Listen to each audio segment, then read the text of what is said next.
Hello, I am Whittle or Wettle ASMR if you will, and today I'm ready to dig into yet another nerdy Ramble gaming ASMR video, and today I'm doing a nerdy requested videos. Apologies, a requested video, but it's going to be nerdy because I'm going to ramble.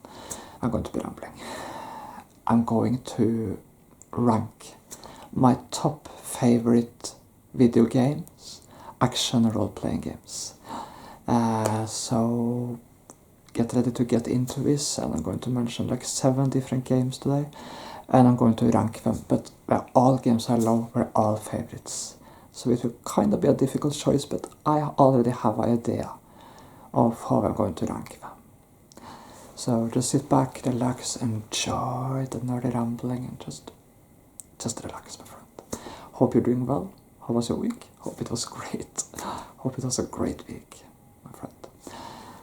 And by the way, if you like nerdy stuff and like science fiction stuff, check out my latest science fiction roleplay.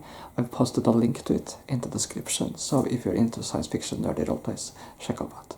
Otherwise, let's just get to the ramble part. I'm just going to talk a little about each game, and I'm going to rank them. Okay. I'm beginning with one of the most famous games these days, one of the most super popular games these days, Hogwarts Legacy. And Hogwarts Legacy is set in the world of Harry Potter, and it follows you, who as a student has to, as a 50-year-old, attend Hogwarts School of Witchcraft and Wizardry. And normally, as a 50th student, the character is 15 years old. Normally you start at Hogwarts when you're 11, but there are special circumstances and exceptions for this mysterious student, so you start as a 50-year instead when you're 15 years old. So this is a very fun game which allows players to live out their dreams of attending Hogwarts. It is set 100 years before the story of Harry Potter, so it is set in the 1890s. And has the 1890s vibe and style on clothing and everything, but it's also a very fun and great game. It allows you to explore Hogwarts and all the areas around Hogwarts, from villages to Hogsmeade to nature regions. It's a big open world map. It's not the biggest open world map in all games. There are lots of games that have even bigger maps, but it still is quite sizable actually in its own right. And you get to explore the entire Hogwarts castle too, which is quite fun. For me, it took a little time before the game grew on me, but it quickly became one of my favorite games of all time. I'm almost tempted to give it a 10 out of 10, but there are a few elements in the game which were a little jarring, so I'm going to give it a 9 out of 10, but it's almost perfect. Almost 10 out of 10. It's very fun if you enjoy the Harry Potter world. Then you have Assassin's Creed Valhalla, like a Viking. Yeah. So this is from the super popular and famous Assassin's Creed series, which just recently released another very successful and super popular entry, Assassin's Creed Shadows. And the newest entry is actually set in feudal Japan during the 1570s or something like that. So, and it features ninjas, samurais, and all the things many Assassin's Creed fans have wanted and wished to see for many years. And the game has become a hit, and it's very popular. But another game which was a hit a few years ago is Assassin's Creed Valhalla. That was also a super popular game, and in this game, and this is actually the game I'm playing these days, I made my way through the campaign now. I'm getting further and further into the game. I suspect I'm not halfway in yet, but I'm closing in on being halfway through the main campaign. This features a huge open world map with lots of various locations and stuff.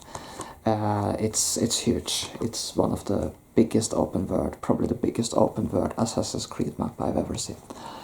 It takes place during the medieval times. By the way, that's one of the great things about the game, because for years I wanted to see an Assassin's Creed set during medieval times, because I realized the potential in that.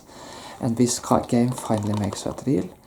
It is set in the 870s, I believe, yeah. 870s in early medieval times, and it is set in mostly in England. But you can also visit Norway, the Isle of Skye, and some dream regions like Asgard and Jotunheim, stuff like that. Also those you visit in dream sections. And in DLCs you can visit France, Ireland, and France and Ireland. And so yeah, but anyway, but most of the game takes place in England, and England has a huge map. The game is scenic and beautiful, and it's super fun to raid like a Viking. So it's a very fun game. As for my opinion of the game so far, I haven't finished it, so I can't really total it up right now in a total sum. But I can say my opinion of the game so far. It's a very fun game, but it's more of a Viking game than an Assassin's Creed game, you know. This is probably the game in the Assassin's Creed series which feels the least like an Assassin's Creed game, because the whole plot of Assassins vs Templars, which are so prominent in many of the early games especially, is just completely in the background here. And instead it's more of a Viking type of game. It's more about, you know, building alliances, conquering England, go raiding. It's a very fun Viking game. I'd say for the positives, I'd say they are really good at making the world feel alive. There is lots of RPG elements here, and it's the most RPG entry I've ever played in the Assassin's Creed series. And the world building is great, from all the notes you find around in the world, helping the world building, to lore entries in the codex, to just everything. The world building is top notch. And the world events, all the various things you can go around and do in the world is great, and you know, you never run out of things to do. On the other hand, at times it feels like there's almost a little too much to do. And normally in many other games you have often felt, especially many years ago, I often felt in games that, wow, I wanted to do more, but here it feels like, wow, it's almost a little too much and it's overwhelming. But it's scenic, it's beautiful. I'd say the story is sort of like, sometimes it's good, sometimes it's not so good. The story goes a little up and down.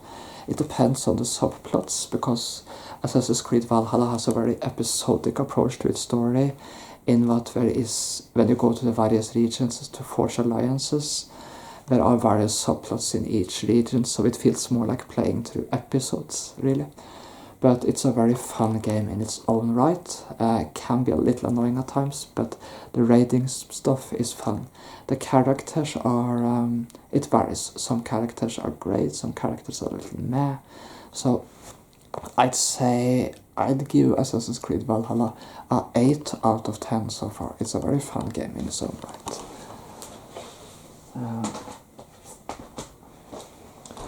Assassin's Creed Odyssey is the game which preceded Assassin's Creed Valhalla and was also super popular.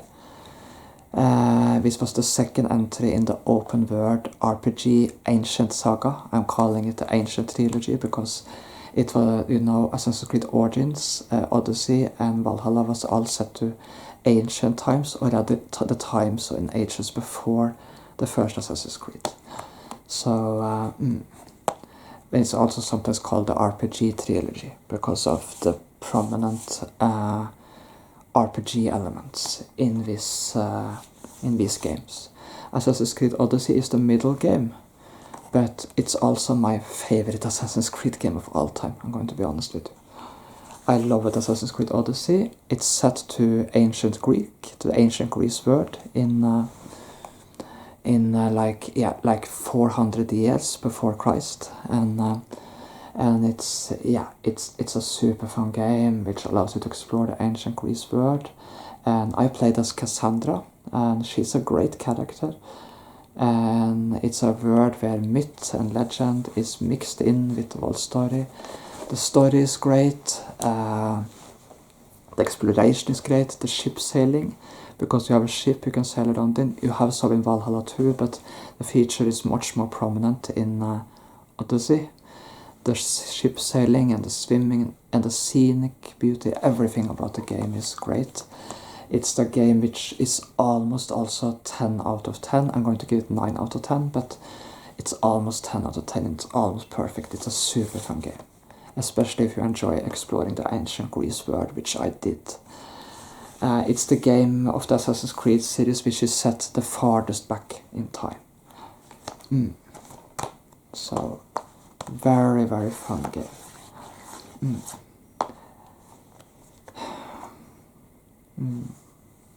Yeah, I had lots of fun with this game. So that's, yeah, I'm not sure there's much more to say about it. But it also had top-notch, great characters, great writing.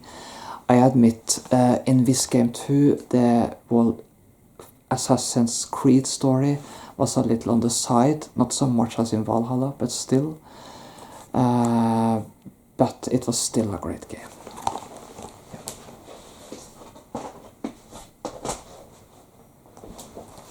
Star Wars, Knights of the Old Republic. This is a very old-fashioned RPG game. It was released more than 20 years ago, in 2003. It's from BioWare, which went on to develop the Mass Effect and Dragon Age series. But it's a super fun game. I'm going to just give it a score right away, 9 out of 10. There are some old-fashioned mechanics which pulls me back from giving it a full-scale 10, but 9 out of 10. It's set in the Star Wars universe, thousands of years before the events of the Star Wars movies. It allows you to choose between the light or the dark side of the Force as you go on a quest around various planets in the galaxy during a massive war between the Jedi and the Sith. It's a super fun game with a great story, a very deep and great story. Very likable companions and characters. And very super fun sort of RPG stuff, you know. It was actually, the game was really revolutionary in its time when it was first released. So, very fun game. It also got a sequel, Star Wars Knights of the Old Republic 2, released the year after, which is also a very appreciated Star Wars game. Anyway.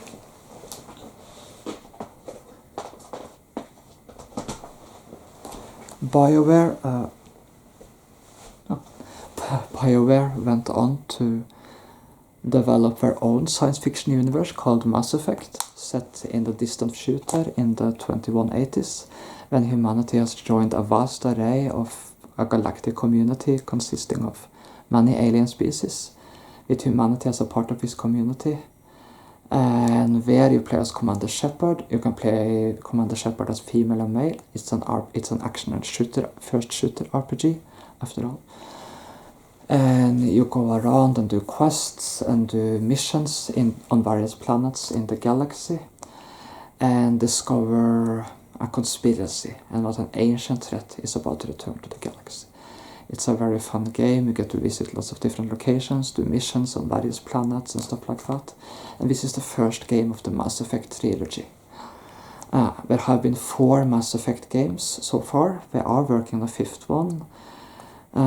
But the original Mass Effect games were the Mass Effect trilogy, which all followed Commander Shepard in the 2180s. Later came Mass Effect Andromeda, which was told a completely separate story set in a different galaxy many centuries later. That game wasn't quite as successful as the 3 original games. But the original Mass Effect trilogy was super popular. So you play as Commander Shepard, and you gather a crew of companions in each game. There are different companions in each game, although there are some returning companions from game to game too. It's a very fun action adventure, especially if you like science fiction and third person. I said first person, I mean third person shooters. And if you like story and world building, it has got very great world building, a great story, and yeah, I'm just going to give this a 10 out of 10, to be honest. Like a 10 out of 10 for Mass Effect. It deserves it. It has a great mystery feeling to it. And there are also some locations where you can go around and interact with NPCs and stuff, like Citadel Station, which is a city hub which is prominent in all the 3 original games.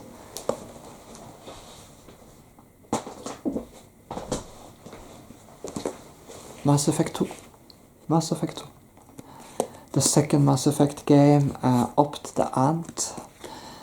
It streamlined some of the RPG elements a little, but it told a very actionful story, where the story essentially was all about your companions, about recruiting a series of misfits and people from the criminal underworld of the galaxy, and sort of help prepare them by gaining their trust and loyalty, and by upgrading a ship for a suicide mission that no one expects you to survive. And you have to do a lot in the game. You have to gain loyalty, you have to upgrade the ship, and you have to make choices during the suicide mission, and you have to sort of try, if you can, to make all your companions and yourself come alive throughout that final mission, come out alive of that mission. So the whole game is about preparing for that mission.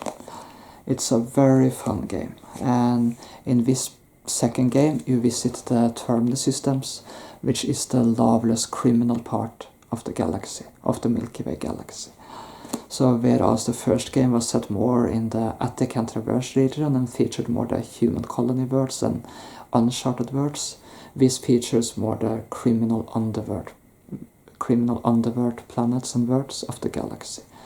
This also includes the lawless hub of Omega Station, the very dubious business practice of the city of Ilium, and some other worlds as well. Although you can also visit the Citadel in this game too. So I'd say this was a super fun game, and this is definitely 10 out of 10. I loved this game. It's super fun, and it expands upon the lore of Mass Effect. It allows you to visit the more lively parts of the galaxy, as opposed to the first game, where you visited more like the mysterious, more empty parts of the galaxy, in a way. More the tough frontier human colonies, but in this game you visit more the lively parts with, criminal gangs and stuff like that. So it's more like a fun game, and you also have to work with a human supremacist terrorist organization called Cerberus, so it's more an edgy type of game, but it's very fun game.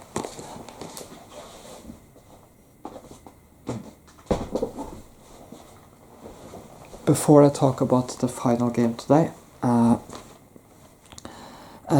just going to add that in the third game of the third Mass Effect game, you get to visit sort of the various alien homeworlds and galactic civilizations. The third game takes place during a wartime in the galaxy, in the Mass Effect universe. And because then that ancient threat is returning to the galaxy. And during that wartime you visit a lot of the places in Citadel space, essentially.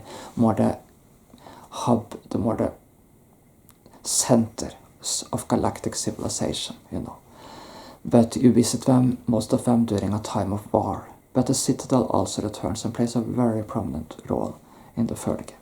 Although you do actually, if you have the DLC, get to go back to Omega Station from the second game during a mission. So that's fun. Anyway, let's move on to a new game. Dragon Age 2 is the second game in the Dragon Age series, and this is BioWare's version of a fantasy RPG. It's dark fantasy, to be honest. We have made 4 of these games, plus a massive expansion.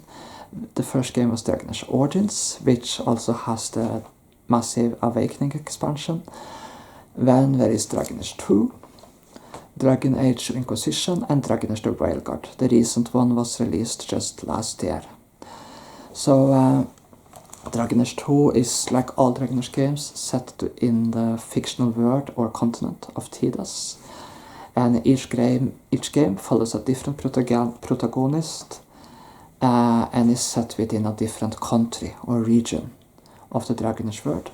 Dragon Age 2 is set in the city-state of Kirkwall in the Three Marches. So you get to explore the city of Kirkwall and the areas around Kirkwall and sort of get insight into the whole Three Marches stuff. Because the Three Marches are a series of independent states in the fictional world of Tidus, but Dragon Age 2 focuses on Kirkwall. So I'm going to talk a little about that. Each game follows a sort of different conflict, different story. This game follows a very personal story. You play as Hawk, who can be either a male or female, and you follow Hawk as he or she sort of has to find their way in life because we have been forced to flee their home country of Ferelden. We have to find a new life in Kirkwall. You have to build yourself up to get money, to take care of your family, to recruit some friends, new friends and companions, stuff like that. And and that's what the first act is about. And then in the second act you get involved in sort of a conflict between the Qunari and Kirkwall. And the Qunari is sort of a somewhat aggressive species in the Tidus universe. And in the third act, the conflict between the magic users and the Templars are the ones who control the magic users, sort of escalate. I'm not going to get into the details of that, but the game essentially is sort of a long prologue to Inquisition, and it explains why everything in Inquisition is as it is. It's sort of Dragon Age 2 is sort of a build-up to the events of Dragon Age Inquisition, and it explains why the word why Southern Tidus in Inquisition erupts into full-scale wars. But Dragon Age 2 tells more of a personal story, to be honest, and also tells about everything leading up to the events of Inquisition. It is set during the 930s Dragon Age. It's a very fun game. It tells a personal story. The game wasn't entirely successful upon release. It was kind of controversial with many fans. One of the central reasons for that was its small-scale story, in that it only was set in the city of Kirkwall and the regions around it. It also reused a lot of maps repeatedly, and it was also controversial that you could only play as human. Yes, you could choose from 3 classes: mage, rogue, or warrior, but you couldn't play as an elf dwarf, and that was controversial because in Origins you could play as elf, dwarf and human, and in Inquisition of Veilguard you can play as elf, dwarf, human and Qunari.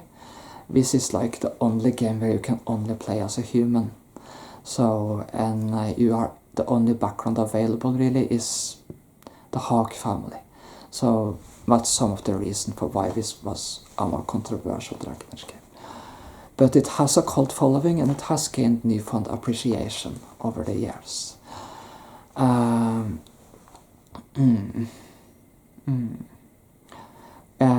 there also is some differences in the plot. It impacts the plot a lot if you choose to play as a mage, a magic user, or a non-magic user. That actually has a certain impact on the background and plot of the story. Anyway, I'd say I played Dragon Age 2 many years ago, and I thought it was super fun actually. The city of Kirkwall is probably one of the best cities BioWare has ever done. You get really familiar with the city and you get to explore it. And I thought it was fun with the personal story. I liked the characters and companions. I didn't mind the repetition of the maps that much. I thought, you know what, it's okay. And also, I just thought the game was really fun to play through, really. And I like the story too, and I love the lore and the world building. Dragon Age is one of the game series with the very best top-notch world building.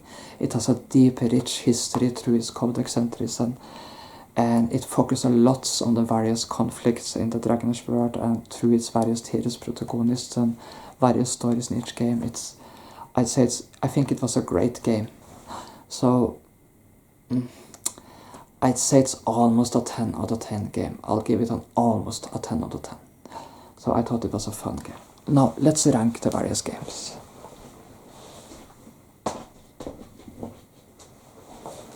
Here you have them all. Here you have them all.